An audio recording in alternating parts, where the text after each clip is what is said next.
네, 여러분 안녕하세요. 이삭의 샘 김이상 목사입니다. 큐티하면서 제가 또 이삭의 샘 채널을 이렇게 열면서 힘을 얻고 또 계속할 수 있는 이유 중에 하나는 여러분들이 저에게 반응해 주시기 때문에 그래요. 좋아요도 누르시고 또 댓글도 다시고 또 기도 부탁도 하시고 이런 것들이 있기 때문에 저도 지치지 않고 또 이 길을 계속해서 갈 수 있는 것 같습니다. 여러분들 많이 기도해 주시고 이 귀한 움직임이 많은 영혼들을 살리도록 또 내가 살 수 있도록 여러분들께서 이 귀한 사역을 함께 기도하면서 이 길을 걸어가기를 원합니다. 오늘 말씀은 욥기 24장의 말씀입니다. 어찌하여 전능하신 분께서는 심판하실 때를 정하여 두지 않으셨을까? 어찌하여 그를 섬기는 사람들이 정당하게 판단받을 날을 정하지 않으셨을까? 경계선까지 옮기고 남의 가축을 빼앗아 제 우리에 집어넣는 사람도 있고 고아의 나귀를 강제로 끌어가는 사람이 있는가 하면 과부가 빚을 갚을 때까지 과부의 소를 끌어가는 사람도 있구나. 가을거지가 끝난 남의 밭에서 이삭이나 줍고 악한 자의 포도밭에서 남은 것이나 긁어 모은다. 잠자리에서도 덮을 것이 없으며 추위를 막아줄 이불 조각 하나도 없다. 산에서 쏟아지는 소낙비에 젖어도 비를 피할 곳이라고는 바위 밑밖에 없다. 하나님이 그분의 능력으로 강한 사람들을 휘어잡으시니 그가 한번 일어나시면 악인들은 생명을 건질 길이 없다. 하나님이 악한 자들에게 안정을 주셔서 그들을 평안하게 하여 주시는 듯 하지만 하나님은 그들의 행동을 낱낱이 살피신다. 악인들은 잠시 번영하다가 곧 사라지고 풀처럼 마르고 시들며 곡식 이삭처럼 잘리는 법이다. 아멘. 오늘 말씀은 이해되지 않을 때, 우리 인생에 너무 이해되지 않는 그런 일들이 참 많이 있지요. 그런 때 되면 우리는 질문을 던지게 됩니다. 왜 이렇게 하십니까? 우리 성경에 그 인생 3부작 이렇게 말하는 성경이 있습니다. 어떤 것을 인생 3부작이라고 말하느냐면요. 잠언서, 그리고 욥기서, 그리고 전도서 이 세 가지를 인생 3부작이다 이렇게 말을 합니다. 잠언서는 뭡니까? 너희들이 선하고 정직해라. 그래서 아들아 이렇게 살아야 한다. 네가 이렇게 살면 이렇게 복을 받을 것이다 라고 하면서 굉장히 상식적이고 교훈적인 분명히 이루어지는 그러한 모습을 설명을 합니다. 근데 욥기에 가면은 이 잠언의 모습들이 이루어지지 않아요. 잠언에선 분명히 악인은 벌받고 의인은 상 받을 거다 그랬는데 욥기에 가면은 어떻습니까? 의인이 고난 중에 있는 거예요. 이 상식과 교훈이 다 깨져버립니다. 이해되지 않아요. 고통의 인생, 이해가 안 되는 그 인생의 모습들이 드러나지요. 그리고 인생의 말미에는 뭡니까? 헛되니 라고 하면서 하나님밖에 없구나라고 하는 것이 결국 남습니다. 마치 젊을 때의 모습이라면 아들아 라고 하는 젊을 때의 모습이라면 중년들이 겪는 고통, 이해되지 않는 우리의 현실들, 그리고 전도서는 노년이 만나게 되는 그 인생의 교훈들 이렇게 말할 수 있죠. 그래서 인생 3부작 이렇게 말합니다. 이 욥기에는 이렇게 이해되지 않고 설명되지 않는 일들이 등장해요. 자, 어떻게 이런 일들을 만날 때 우리는 이해할 수 있을까요? 어떻게 해야 될까요? 의인이 고통을 당할 때, 내가 억울한 일을 당할 때 우리는 어떻게 해야 될까요? 하나님은 어떻게 하시는 걸까요? 자, 성경을 한번 볼까요? 1절을 보게 되면 이 1절이 사실은 이 24장의 가장 큰 질문, 빅 퀘스천이죠. 그거를 지금 던지는 거예요. 어찌하여 전능하신 분께서는, 하나님께서는 심판하실 그 날을 정하여 두지 않으셨을까? 아유, 심판이 내일이다, 1년 뒤다 그러면 정말 기다릴 만할 텐데 왜 그러지 않으셨을까? 어찌하여 그를 섬기는 사람들이 정당하게 판단받을 날을 정하지 않으셨을까? 이건 바로 자기 얘기죠. 나는 무죄한데 이 무죄한 것을 증명할, 너는 무죄하다, 딴딴딴 이렇게 해줄, 왜 그 날을 두지 않으셨을까? 언제가 그 날이 될까라고 하는 거죠. 그래서 의인에게는 너의 인생은 잘 살았다라고 하는 것을 증명해 주는 날이고, 악인에게는 뭐겠어요? 바로 심판의 날이겠죠. 그 심판의 날을 왜 언제 이 날을 주시는 걸까라고 하는 이 질문을 던져요. 그러면서 악인의 이야기를 먼저 합니다. 악인들이 어떻게 사느냐? 경계선이 있는데 그걸 몰래 옮기는 거죠. 왜 밭이나 땅에 이렇게 박아놓은 그 경계석을 슬그머니 옮겨요. 남의 가축을 빼앗아요. 그리고 자기 거에다가 자기 집에다 옮겨놔요. 고아, 아무것도 가지지 않은 이 사람의 낙이 유일한 재산일 거예요. 근데 그걸 강제로 끌어가요. 과부가 빚을 지게 만들고 과부의 소를 담보로 가져가요. 계속 이런 말씀들이 이어집니다.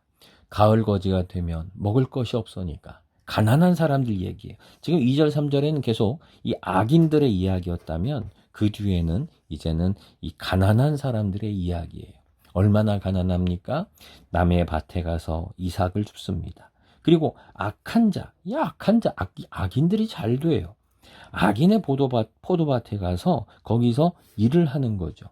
이렇게 해서 이 가난한 사람들, 빈자들, 불쌍한 사람들이 먹고 산다는 거예요. 그래서 잠자리에서도 덮을 것도 없고 추위를 막아줄 이불 조각 하나도 없는, 너무 불쌍한 거죠. 이 불쌍한 인생들의 모습을 이렇게 묘사가 되고 있어요. 계속해서 보면은 22절에서 8절에서 산에서 쏟아지는 소낙비에 젖어도, 소낙비가 쏟아지는데 지금 피할 곳이 없어요. 그래서 바위 밑밖에, 집이 없는 거지요. 집을 뺏겼어요. 저당 잡혀서 뺏겼어요. 전세 사기 당했어요. 그래서 지금 노상에서 홈리스로 지금 자고 있는 거예요. 억울하잖아요. 이해되지 않는 거예요. 또 심지어는 하나님이 이런 악인들을 방치하고 도와주시는 것 같아요. 23절 보면 하나님이 악인들에게 안정을 주시고 그들에게 평안을 주시고, 아니 하나님이 왜 이런 악한 자들에게 안정을 주시고 평안을 주신단 말입니까? 그죠? 왜 이렇게 하십니까? 라고 하는 거예요. 여러분, 맞아요. 왜 이렇게 하실까요? 지금 욥은 지금 왜 이런 일들이 벌어집니까? 라고 지금 질문을 던지는 거예요. 이해되지 않아요. 인생에 이해되지 않는 그러한 일들. 나에게 고난이 온 거, 나에게 질병이 온 거, 내가 사기를 당한 것, 이 수많은 일들을 당하면서 지금 하나님한테 질문을 던지는 거예요. 하나님, 나의 무죄한 것을 증명해 줄 그 날이 있습니까? 그 날이 옵니까? 하나님, 악인들을 심판할 그 날이 오는 것입니까? 라고 지금 질문을 하는 거죠. 왜 하나님은 심판하지 않으실까요? 왜 하나님은 죄 없는 사람들에게 너는 참 억울하구나, 너는 잘했다라고 왜 빨리 판결을 내려주시지 않는 걸까요? 자, 여기 보게 되면은 큰 차이가 하나가 있습니다. 그게 뭐냐 하면은 욥은요, 이런 일을 보면서 계속해서 믿는 것이 있어요. 그리고 의지하는 것이 있어요. 그게 뭐냐 하면은 그 날은 반드시 온다라고 하는 거예요. 23절, 24절 다시 한번 볼까요? 자, 이렇게 됐지만 하나님은 그들의 행동을 낱낱이 살펴보고 계신다. 그리고 악인들은 잠시 번영하지만 곧 사라질 것이고 풀처럼 마르고 시들며 곡식 이삭처럼 잘릴 것이다. 심판당할 것이다. 라고 지금 이것이 욥의 믿음이에요. 여러분, 왜 악인들이 여전히 잘 사는 것 같이 보입니까? 왜 악인들은 심판을 안 받는 것 같습니까? 안 받는 게 아니에요. 지금 하나님은 이 악인들의 죄를요, 지금 증거 수집하고 계신 거예요. 가끔 이렇게 연예 기획사나 이런 데서 보면은 그런 일들이 벌어진다고 하지요. 사람들이 막 악플을 달아요. 막 나쁜 말들을, 온갖 욕들을 막 달아요. 근데 그거를 얼른 지우거나 또는 이렇게 막 대응을 안 한대요. 그거 왜 그럴까요? 증거 수집을 하는 거예요. 그런 사람들의 말, 그런 것들, 글, 이걸 다 모아요. 그리고 나서 어느 날, 때가 되면은 이것들을 터뜨려서 뭐 어떻게 합니까? 예, 법정에 데려가서 누가 옳은지, 바로 이 사람들이 어떻게 되는지 벌금 또는 명예훼손 그런 걸로 판결을 보게 되는 거지요. 증거 수집하는 거예요. 지금 하나님이 왜 이 악인들에게, 이 부자들에게 왜 안정을 주시는 것 같고 평안을 주시는 것 같을까요? 어제도 말씀에 그런 게 있었죠. 왜 악인들은 잘 살고 죽을 때에도, 무덤에 갈 때에도 수많은 사람들이 와서 조문을 하고, 죽을 때도 무덤도 부드러운 흙으로 덮여지는, 왜 그런 호강을 하는 것 같을까요? 바로 하나님이 증거 수집하고 계신 거예요. 그 날이 올 거예요. 욥은 그걸 믿어요. 하나님은 반드시 그 날을 주실 것입니다. 나의 무죄를 증명해 주실 날, 저 악인들을 심판하실 그날을 주실 것입니다. 라고 뭐예요? 믿고 있는 거예요. 여러분, 우리 인생에서 이해되지 않는 일들이 벌어집니다. 인생 3부작 성경처럼 욥기는 이해되지 않아요. 속이 상해요. 왜 악인들이 더 잘 될까요? 그거에 대해서 지금 당장 말씀 안 해주세요. 그런데 그 가운데서도 욥이 믿는 게 뭐예요? 그 날은 올 것입니다 라고 하는 거예요. 하나님은 지금 악인들의 증거를 모으고 계시고, 그리고 그 날이 오면 나의 무죄함을 증명해 주실 것이고 심판하실 날이 올 것입니다 라고 하는 이 믿음 하나로 이 욥이 나아가고 있는 것이지요. 여러분, 우리에게는 이거를 종말론적인 믿음이라고 그러는 거예요. 종말론적 신앙이 우리 가운데 있습니까? 예수님이 다시 오실 때에 나의 눈물을 닦아주시고 나의 이 무죄함을, 억울함을 다 이해하시고 악인들을 심판하실 그 날이, 지금 떵떵거리는 악인들이 있지만 반드시 망할 것이다 라고 하는 여러분 그 믿음을 우리는 가지고 있습니까? 욥과 같은 그 믿음으로 우리가 나아가게 되기를 원합니다. 오늘도 이해되지 않는 어려움 속에 거하시는 분들에게 하나님께서 주시는 이 위로와 그리고 격려하심과 그리고 그날을 기다리는 소망이 우리 모두 가운데 임하게 되기를 소망합니다. 기도하겠습니다. 주여, 간구합니다. 이 땅에 이해되지 않는 수많은 일들이 벌어집니다. 고난과 질병과 전세사기 당하고 쫓겨나고 그리고 집도 없이 나가야 되고, 하나님, 왜 악인들은 또 더 잘 되는 것 같습니까?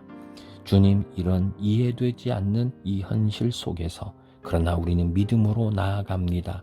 하나님은 반드시 하나님의 백성을 복주시고 그리고 그들을 위로하시고 우리를 안아주시고 그리고 악인들을 심판하실 바로 그 날이 오리라는 것을 믿습니다. 하나님, 이해되지 않는 일 가운데 있는 사람들에게 주님 확신과 믿음을 주님 더욱 허락하여 주시옵소서. 견딜 수 있는, 이길 수 있는 승리의 믿음을 저희에게 허락하여 주시옵소서. 예수님의 이름으로 기도드립니다. 아멘.